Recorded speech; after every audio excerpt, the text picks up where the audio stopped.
주님께서 여러분과 함께 요한이 전한 거룩한 복음입니다.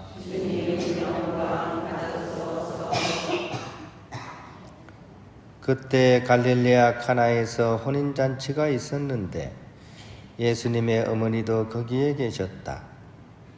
예수님도 제자들과 함께 그 혼인잔치의 초대를 받으셨다. 그런데 포도주가 떨어지자 예수님의 어머니가 예수님께 포도주가 없구나 하였다. 예수님께서 어머니에게 말씀하셨다. 여인이시여, 저에게 무엇을 바라십니까? 아직 저의 때가 오지 않았습니다. 그분의 어머니는 일꾼들에게 무엇이든지 그가 시키는 대로 하여라 하고 말하였다. 거기에는 유다인들의 정결례에서는 돌로 된 물독 6개가 놓여 있었는데 모두 2-3동이 덜 이었다. 예수님께서 일꾼들에게 물독에 물을 채워라 하고 말씀하셨다. 그들이 물독마다 가득 채우자 예수님께서 그들에게 다시 이제는 그것을 퍼서 과방장에게 날라다 주어라 하셨다. 그들은 곧 그것을 날라갔다.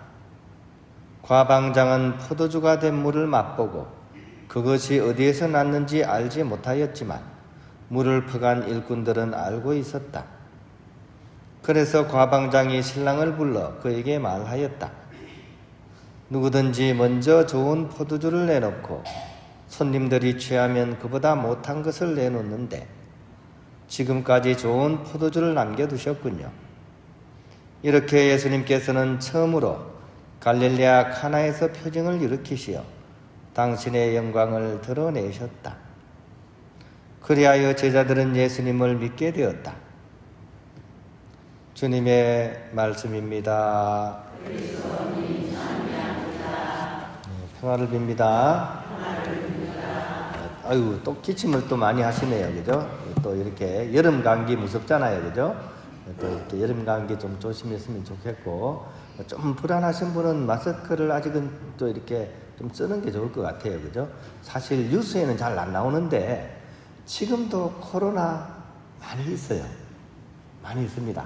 하루에도 많은 숫자가 이 코로나 때문에 돌아가시거든요. 근데 뉴스에는 안 나와요. 근데 사실이 그래요. 그래서 얼마 전에 저희 형제도 또 막 걸린 분들이 막 나오고 하더라고요. 그래서 너무 이렇게 또 막 마스크 벗는다고 막 너무 이렇게 하면 또 걸릴 수 있으니까 좀 그래도 잘 이렇게 건강관리 잘 하시면서 이렇게 지내셨으면 좋겠습니다.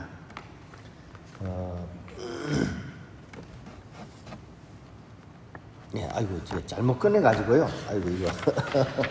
깜짝 놀랐습니다. 예. 오늘 제가 이제, 처음에 미사 전에 말씀드린 것처럼 오늘 미사 지향은 가정사에 그런 어려움을 겪고 있는 그런 분들을 위해서 지향을 한다고 했는데, 이 가정사에 그런 어려움에 대한 그런 뭐라 그럴까요? 성화라 그럴까요?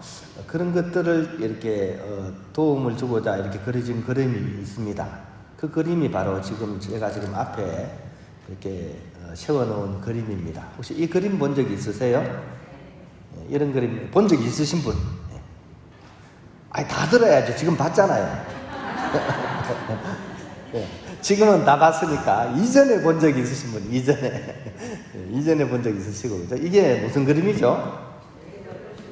그죠? 매듭을 푸시는 성모님 그림이 어때요? 예쁘죠? 그죠? 예쁘고 좀 화려하고, 그죠? 색깔이 되게 그냥 아름답지 않습니까? 그죠? 이게 이제 미술사의 양식으로 보면 이게 이제 바로크 시대 그런 그림입니다. 바로크 시대.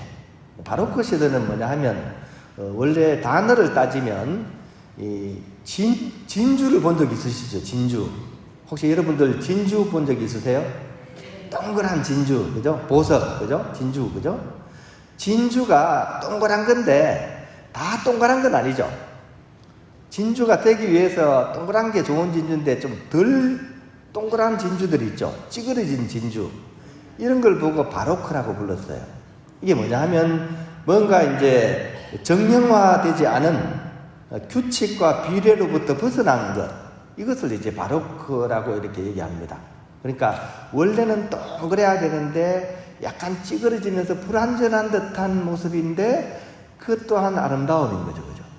그래서 고전주의의 그림은 균형과 질서에 맞게 딱딱 맞아 떨어지는 게 그 당시 르네상스 이후에 그려진 그림의 형식이 고전주의 형식의 그림이거든요. 근데 사람들이 너무 그것만 하다 보니까 좀 다른 형태의 또 아름다움을 원하는 거죠. 사람은 습관이 되면 또 다른 것을 찾잖아요. 그래서 바로크 시대는 이제 정형화되지 않은 조금 뭔가 이렇게 불완전한 듯하게 보이면서도 뭔가 감흥을 주는 그런 식의 표현을 많이 한 것이 이제 바로크 시대입니다.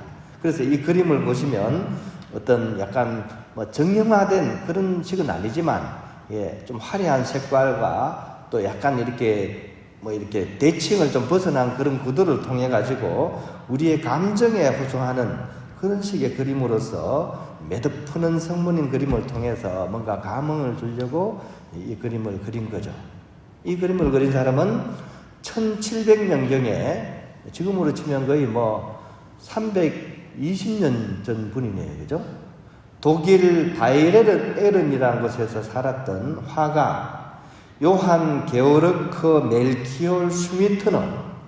다 이름도 길다. 그죠? 김수가 한 분 못지 않습니다. 그죠?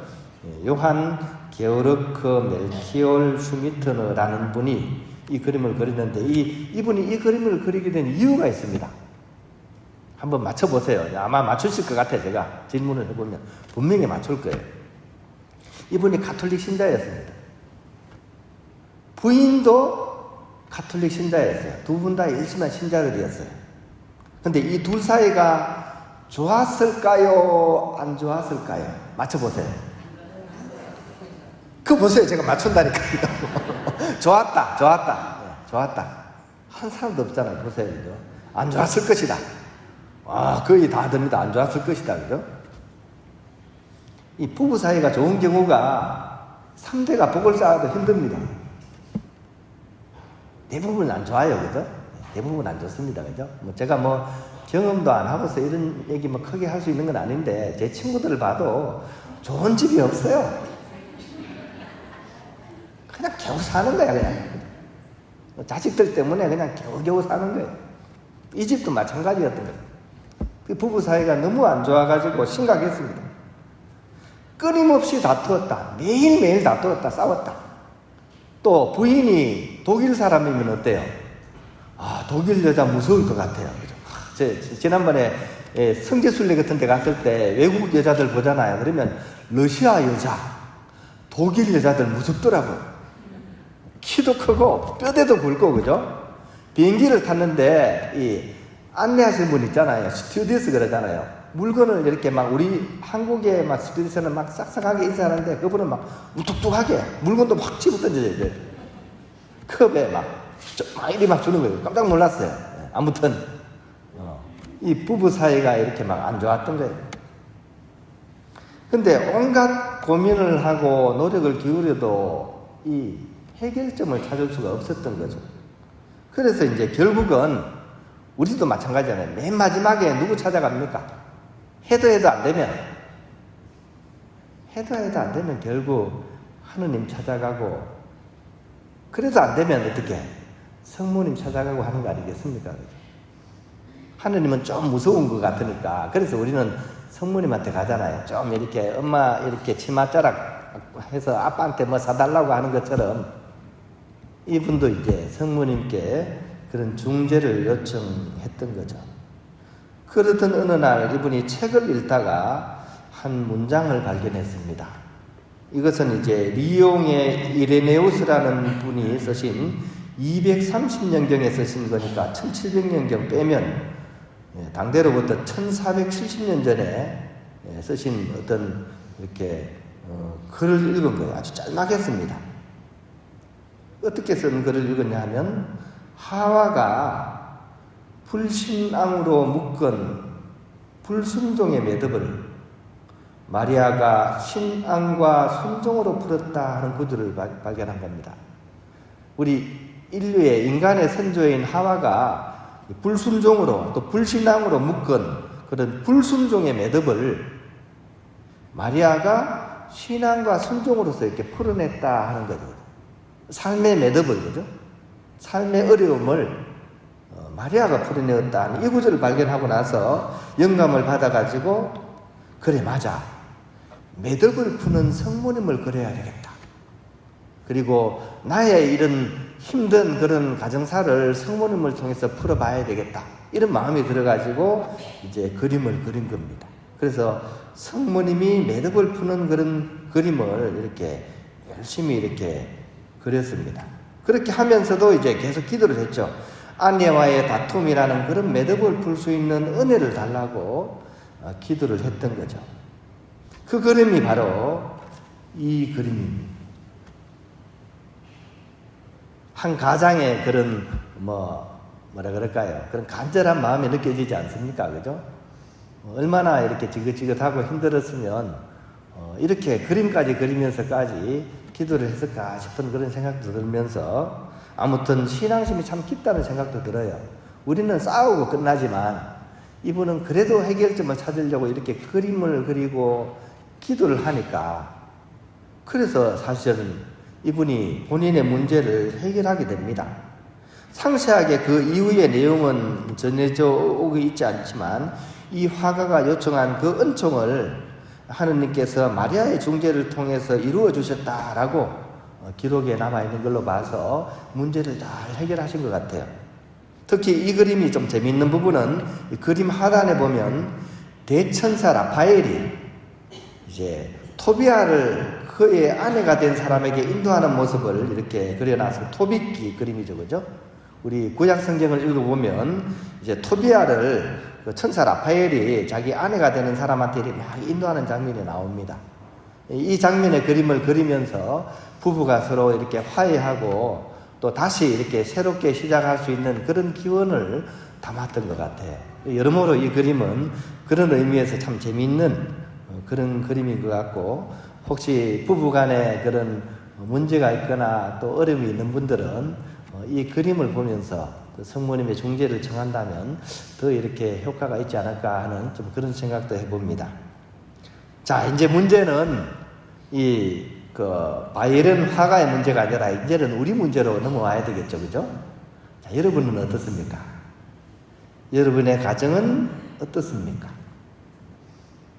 가정에 매듭이 있습니까? 없습니까? 우리 집에 매듭이 많다 손들어 보실래요? 자, 우리 집에는 매듭이 하나도 없어요. 성가정이네요, 성가정. 왜 없어요? 있죠.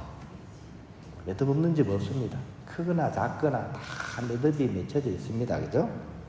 부부간의 문제일 수도 있고, 자식과의 문제일 수도 있고, 또 고부간의 문제일 수 있고, 경제적인 문제일 수도 있고, 집에 터가 나빠서 그럴 수도 있고,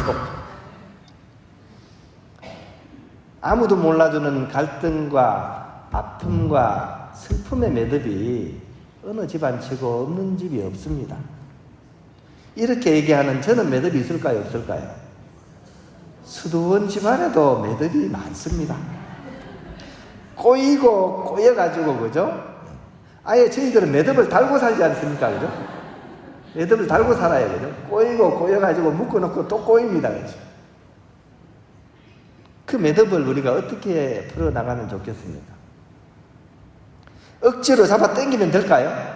이 매듭 한번 당겨보세요. 풀리나? 더 단단해집니다. 더 단단해지면. 뜯으면 어떻게 돼요? 뜯으면 손도 부러집니다. 더 꼬이고 꼬이는 매듭 어떻게 할 것인가? 그래서 우리가 오늘 성모 신신 미사를 바치면서 이렇게 가정을 위해서 기도하는 겁니다.